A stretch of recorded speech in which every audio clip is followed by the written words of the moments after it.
Lisa, my love, the bread we have isn't really good. Could you possibly fix it? What's wrong with it? You might wonder. Perhaps a new oven could solve our problem. I've seen some fantastic ones for sale recently. Sure, I'll discuss it with Mrs. Emily. My name is Lisa Ray, and I'm 35 years old. I trade Forex from home as my full-time job. I met my husband, Cian, who is 2 years older than me, when we both worked at a small mail order company. He worked with pet food, and I was in customer service for cosmetics. It was a demanding job, often keeping us at work late, but we looked forward to unwinding with coworkers over drinks once a week. Despite the grind and the decent paycheck, our only real joy came from these small gatherings.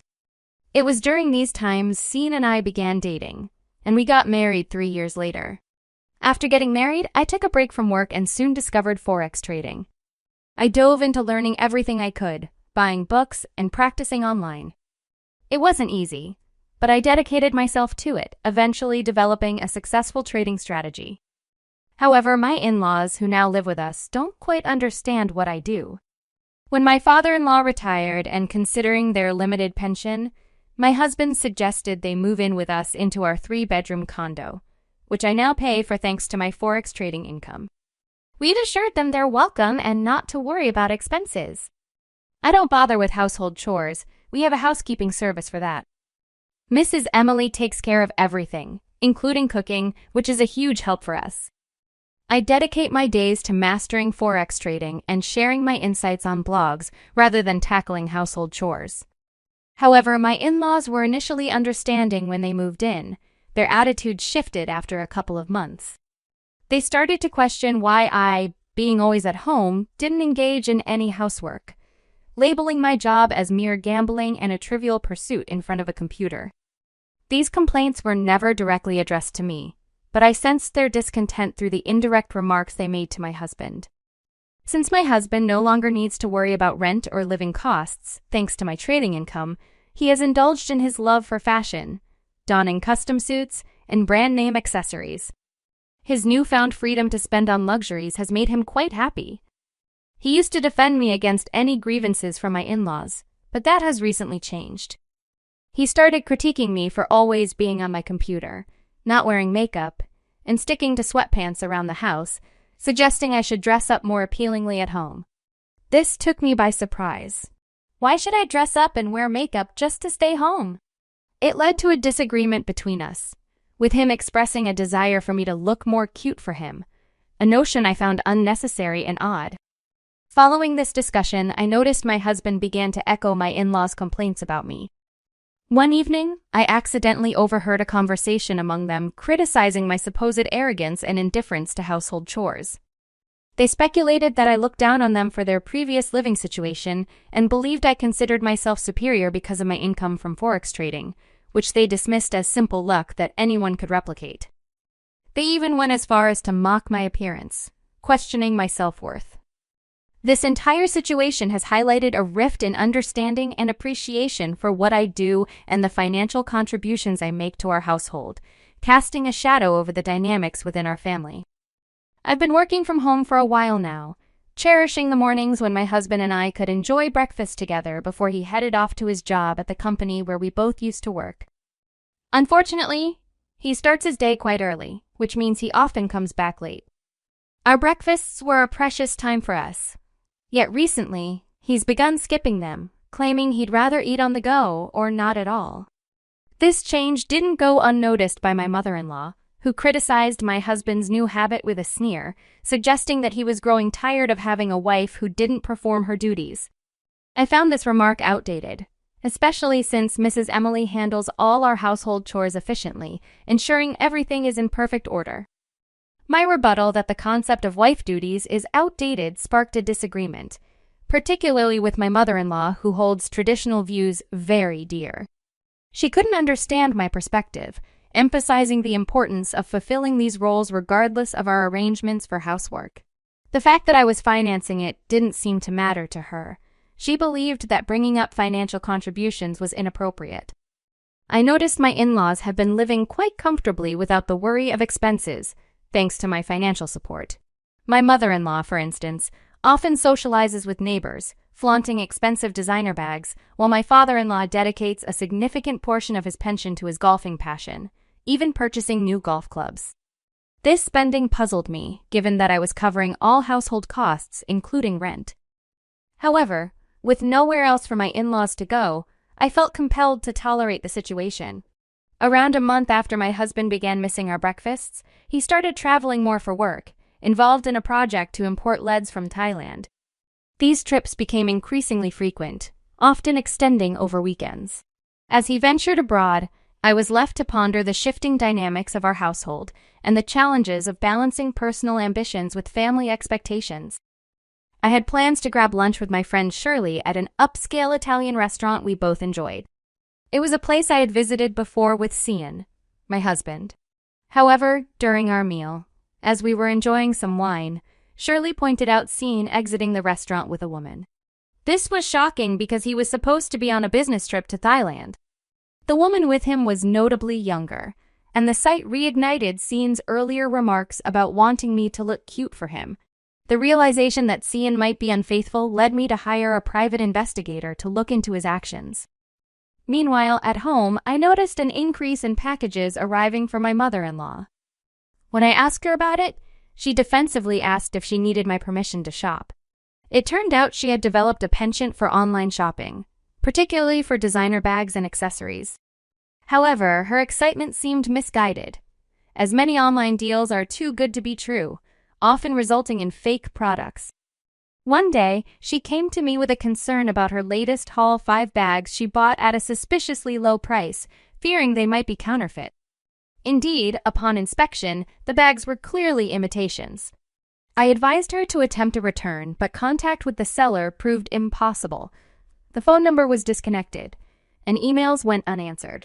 She had spent $3,000 through a bank transfer on a site that seemed legitimate, but offered designer items at unrealistically low prices, with no option for cancellations or refunds through her bank. I warned her about the risks of buying designer goods online, especially when the deals seemed too good to be true. However, my advice seemed to fall on deaf ears as she dismissed my concerns, highlighting a gap in understanding the nuances of online shopping and the importance of caution. After a peaceful dinner on Sunday, my work on Forex trading was abruptly interrupted by my father-in-law. He had recently been golfing with old friends who shared some skepticism about Forex trading, painting it as a scam filled with deceitful promises of easy money. His confrontation was based on misinformation, assuming that since I was involved in Forex, I might be engaging in similar deceptive practices. Despite my explanations, he doubted my integrity, thinking my success was too good to be true, especially since he saw his own efforts in business as more legitimate hard work. I tried to assure him that my trading activities were legitimate and that I wasn't duping anyone, but my explanations fell on deaf ears. He even questioned if we could manage our expenses without my Forex income, to which he confidently claimed he could cover at least the rent. This discussion highlighted a lack of understanding and appreciation for the financial stability my trading provided us. The next day brought more distress as the results from the private detective confirmed my husband Cian's affair with a younger coworker, a woman I hadn't met since she joined the company after I left. Amidst processing this betrayal, my situation at home reached a boiling point. That evening, after the housekeeping service had left, my mother-in-law declared a shocking ultimatum. She, along with Cian and my father-in-law, expressed their collective disdain for me, questioning the morality of my income and criticizing my personality. They demanded I leave, preferring to live without the financial support I provided, which they now viewed as tainted. This confrontation, before Cian even came home from work, signaled a clear end to our family dynamic, pushing me towards an inevitable decision about our marriage and my future in the household. Feeling an unexpected sense of relief upon hearing their demands, I realized that my husband's absence signified the end of any emotional connection between us. It dawned on me that I had no obligation to care for these people who failed to appreciate my contributions. That very day, I packed my belongings and sought refuge in a hotel, marking the start of my independence.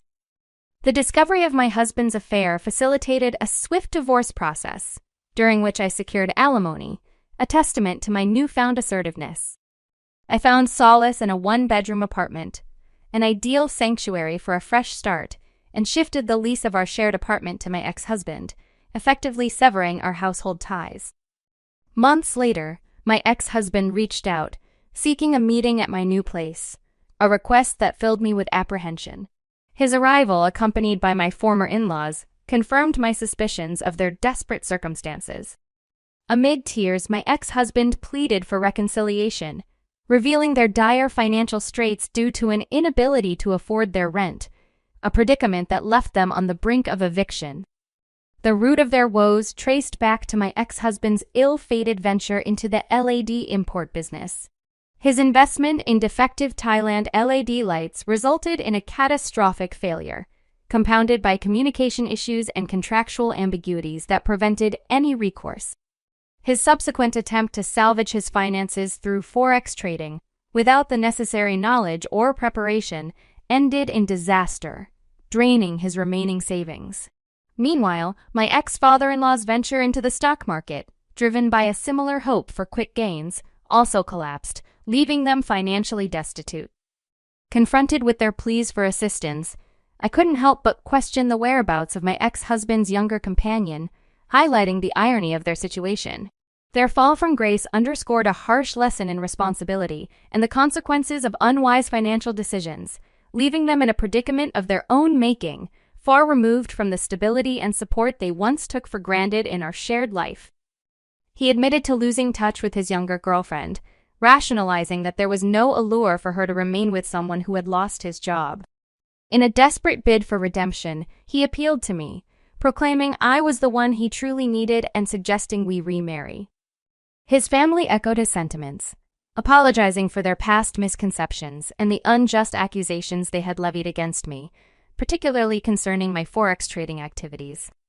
They expressed regret, hoping for forgiveness and a second chance to restore our family unit. However, I firmly rejected their pleas.